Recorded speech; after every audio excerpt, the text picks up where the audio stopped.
Bom, vamos aqui ao conto Bárbara, do Murilo Rubião. Lembrando que ele começa sempre com uma epígrafe bíblica que faz um resumo do conto, ou antecipa, ou faz alguma referência. Reparem, o homem que se extraviar do caminho da doutrina terá por morada a Assembleia dos Gigantes.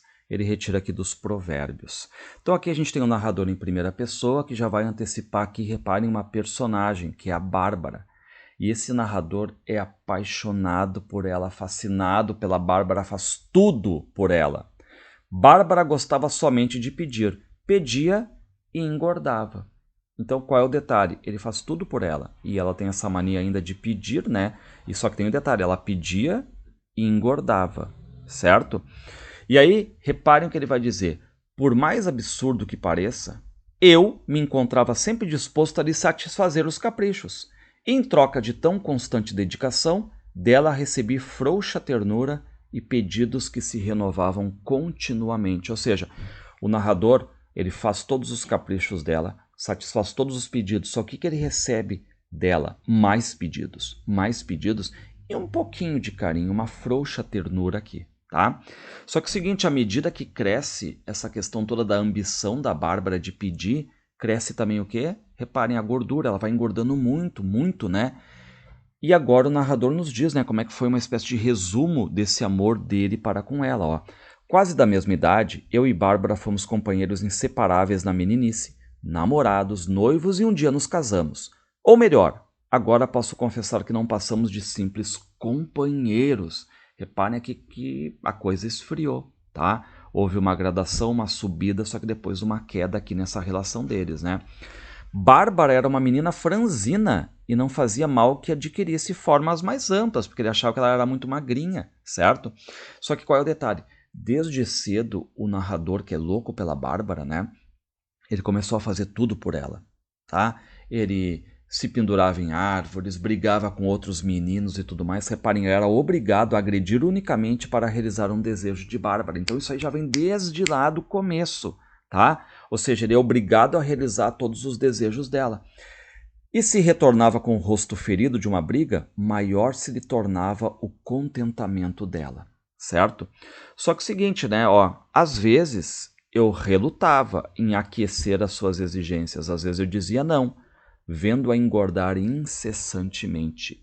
Só que aí a Bárbara tem aquele jeito de olhar para o narrador, né? E aí ele já acaba se derretendo por ela, né? E ela sempre ali pedindo, pedindo, pedindo, e o narrador realizando os desejos. Houve tempo, sim, houve, em que me fiz duro e ameacei abandoná-la ao primeiro pedido que recebesse. Só que aí, o que faz a Bárbara? Se refugiou no mutismo, ficou calada, agressivo e se recusava a comer ou a conversar comigo. Então o que fez a Bárbara, né? Quando o narrador diz eu não vou fazer mais nada que tu pedir, ela acaba se escondendo, evita o narrador, fica triste e definhava-lhe o corpo enquanto lhe crescia assustadoramente o ventre. E aí reparem, né? Crescia o ventre por quê? Porque eles descobrem que ela está grávida. Ingênuas esperanças fizeram-me acreditar que o nascimento da criança eliminasse de vez as estranhas manias de Bárbara, de pedir tudo, né? E aí a Bárbara fica magra e o narrador só pensando no filho, né? Vá que ela morra, tão magra que tá, né? Então ele vai lá e diz pra Bárbara, Bárbara, faça um pedido, tá? Ó, antes que tal acontecesse, que ela viesse a morrer tão magra, né? Lhe implorei que pedisse algo. O que ela pediu? Pediu o oceano. Reparem, né? O que o narrador faz achando que ela está emagrecendo, que ela pode prejudicar o filho, pode levar à morte do filho, certo? Bárbara, peça alguma coisa. E o que a Bárbara pede? O oceano. Reparem que é um pedido hiperbólico, exagerado, impossível, né? E o que faz o narrador? Vai até o litoral, só que, claro, ele olha aquela imensidão do oceano que ela pediu, e o que ele faz? Ele trouxe somente uma pequena garrafa contendo água do oceano. Ou seja, vamos supor, ela pede 1000, ele traz um, né? E qual é a reação da Bárbara aqui? Ela ficou a olhar maravilhado o líquido que ele continha. Não mais o largou. Dormia com a garrafinha entre os braços e, quando acordava, colocava contra a luz, provava um pouco da água. Entre mentes, engordava. Então ela volta a engordar aqui, tá? Só que a preocupação, lembrando do narrador agora, não é ela engordando, é a questão do filho que está ali no ventre, né? Receoso de que dali de dentro da barriga dela saísse um gigante, imaginava como seria terrível viver ao lado de uma mulher gordíssima e um filho monstruoso, que poderia ainda herdar da mãe a obsessão de pedir as coisas. Só que acaba nascendo um ser raquítico e feio pesando 1 quilo. E qual é o detalhe? Nasce a criança e a Bárbara não quer nem saber do filho. Tipo, fica indiferente ali. Obrigou-me a criá-lo, criar o filho no colo. Enquanto ele chorava por alimento, ela se negava a entregar-lhe os seios volumosos e cheios de leite. E agora, reparem, ela não está nem aí para a criança. E ela vem e faz mais um pedido. Quando Bárbara se cansou da água do mar que ele trouxe, pediu-me um baobá plantado no terreno ao lado do nosso. Baobá é aquela árvore grande, né? Enfim, muitos metros e tudo mais. Então, repare que ela pediu uma árvore. E o que o narrador faz? Lembrem que da primeira vez ela pediu o oceano e ele vai lá e trouxe uma pequena fração. Então, o que ele pensa? Eu não preciso trazer a árvore, eu trago só um galhinho que vai contentá-la, né? Pulei o muro divisório com o quintal do vizinho e arranquei um galho da árvore. Lembra? Ela pediu a árvore, ele vai lá e traz um galho. E aí ele dá o galho para ela, só que reparem que não é a mesma reação. Qual é a reação da Bárbara? Idiota! Gritou cuspindo no meu rosto, não lhe pedi um galho. Ou seja, né, agora aquela ideia dele de trazer uma fração não deu certo. Então lá vai o narrador e tem que conseguir trazer a árvore, mas a árvore está plantada, né, há muitos anos ali e tudo mais, então ele quer comprar a árvore do vizinho, só que o vizinho diz, não vou vender a árvore, né? O que ele faz? Tive que adquirir toda a propriedade por preço exorbitante para conseguir comprar a propriedade e ter a árvore e agradar a Bárbara. Fechado o negócio, contratei o serviço de alguns homens que, munidos de picaretas e de um guindaste, arrancaram o baobá do solo e o estenderam no chão. E aí, né, ele é replantado de certo modo, a Bárbara fica muito feliz ali, né? Reparem que ela vai fazendo o baobá. Passava as horas passeando sobre o tronco grosso do baobá. Nele também desenhava figuras, escrevia nomes. Encontrei o meu nome debaixo de um coração, o que muito me comoveu. Esse foi, no entanto, o único gesto de carinho que dela recebi. Só que reparem, né, o baobá ele foi transplantado, então ele acaba murchando, secando, e a Bárbara, que lembra muito aquela questão do consumismo também, né, já perde o interesse por ele, tá? Então aqui, claro que a gente pode sim estender uma crítica que é o consumismo, aquela questão de comprar, ter, mas passa um tempo e já se perde o interesse total por aquilo, né? E como é que ela tá? Estava terrivelmente gorda.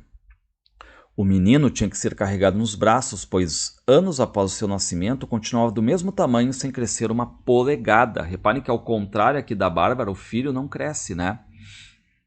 E o que faz o narrador? Deixei que agisse como bem entendesse e aguardei resignadamente novos pedidos. Seriam os últimos. Já gastaram uma fortuna com as suas excentricidades.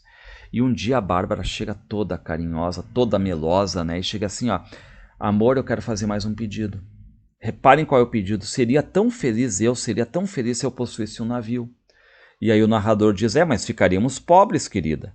Não teremos com que comprar alimentos e o garoto morrerá de fome. E o que diz a Bárbara? Não importa o garoto. Teremos um navio, que é a coisa mais bonita do mundo. Então reparem também aquela questão do consumismo fútil.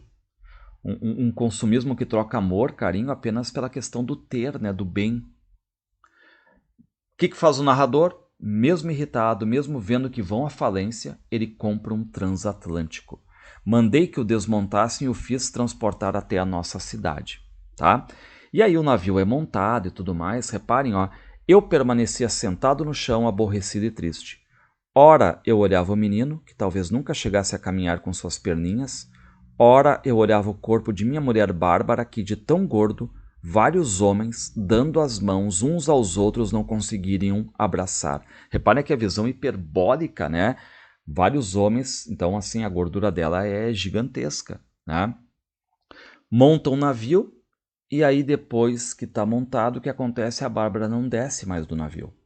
Só que acontece, ficaram sem dinheiro. O dinheiro escasso desde a compra do navio logo se esgotou. Veio a fome, o guri esperneava de fome. Já não me tocava tanto o choro do meu filho. Eu trazia os olhos dirigidos para minha esposa, esperando que emagrecesse a falta de alimentação.